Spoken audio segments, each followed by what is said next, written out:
Hola, me llamo Laura Básolo, soy la directora de Planificación, Presupuesto y Control de Gestión de Telefónica. Yo soy licenciada en Ciencias Económicas y Empresariales de la Universidad de Deusto, la Comercial. Luego tengo un máster en Negocios Internacionales de una escuela de negocios en Noruega. Yo creo que ese es el primer paso un poco en los antecedentes, tener una buena formación. Y yo, de no haber ido a esta universidad, probablemente no hubiera acabado en banca de inversión en Londres, que iban mayoritariamente a las grandes universidades de España a buscar gente que fuera a trabajar con ellos, ¿no? Y esa es mi primera etapa trabajando en Goldman Sachs en Londres, que aunque fue una etapa de 4 años, yo creo que me aportó muchas de las cosas de las que luego he utilizado en el terreno profesional. Se trabaja en un ambiente de bastante estrés, en equipos cambiantes, de distintas culturas. Entonces, no sé si es un sitio, cuando me marché, no me dio pena marcharme, creo que no es quizá el sitio donde hubiera podido ejercer toda mi carrera profesional y hubiera sido feliz en ese entorno tanto tiempo, pero como un primer paso creo que es una muy buena experiencia que me ha aportado mucho en mi seguimiento posterior.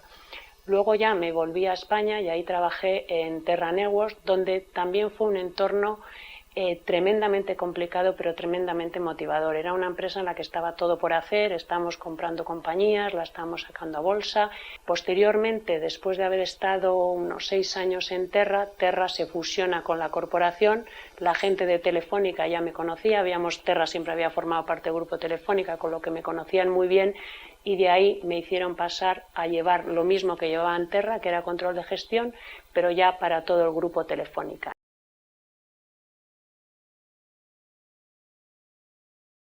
Hablando de la adaptabilidad al cambio y quizá los problemas que he tenido que pasar, creo que no he tenido graves problemas para ir evolucionando. Considero que he sido una persona muy afortunada en ese respecto.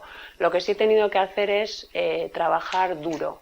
Y trabajar duro no es estar muchas horas en la oficina. Trabajar duro es resolver problemas, quitarle los problemas de encima a otras personas dentro del equipo, que haya un proyecto y que tú seas capaz con otros de sacarlo hacia adelante. Y mi trabajo siempre ha sido muy eficaz desde ese punto de vista. Luego también creo que no he tenido tantos problemas porque he estado siempre en el sitio adecuado, pero también muchos están en el sitio adecuado y no aprovechan las circunstancias. Entonces hay que aprovechar las circunstancias.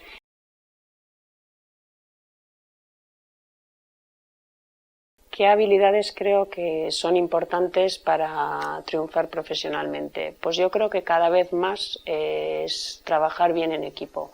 Si eres capaz de aunar esfuerzos, de crear un entorno de trabajo fructífero, ahí es donde la gente que trabaja contigo va a ver tu capacidad de liderazgo, tu capacidad de mover a la organización, y es donde van a ver que tú tienes potencial de cada vez aceptar más responsabilidades. Para esta parte de trabajar en equipo, para mí es muy importante la tolerancia y el respeto. Hay que ponerse en los zapatos de la gente que trabaja contigo, y no solo el respeto hacia tu superior.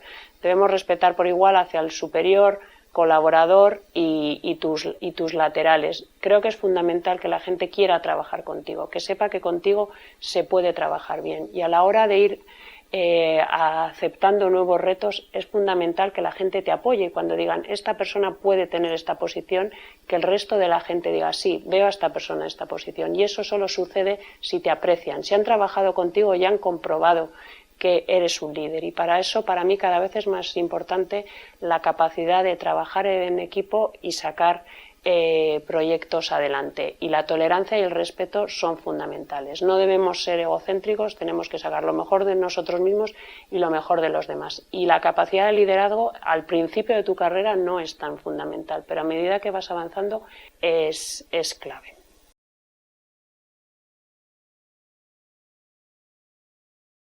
Creo que no debo dar consejos, incluso el buscar un espejo creo que debe usarse solo como referencia. Uno debe mirar dentro, ver sus fortalezas, sus debilidades, buscar su propio camino, intentar mantener su esencia. Nos tenemos que adaptar en función de con quién estemos, pero tenemos que ser fieles a nosotros mismos. Tenemos que usar esos espejos para ver que se puede. Ver a alguien y decir, mira, ella ha podido, se puede hacer. pero únicamente como referencia para tener la valentía y ver que hay casos donde se puede hacer, pero cada uno mirar dentro de nosotros mismos y buscar nuestra propia trayectoria, y si nos equivocamos, pues rectificar y seguir para adelante, que no pasa nada, pero cada uno buscar nuestro propio camino, y nosotras solo servimos para que veáis que se puede hacer.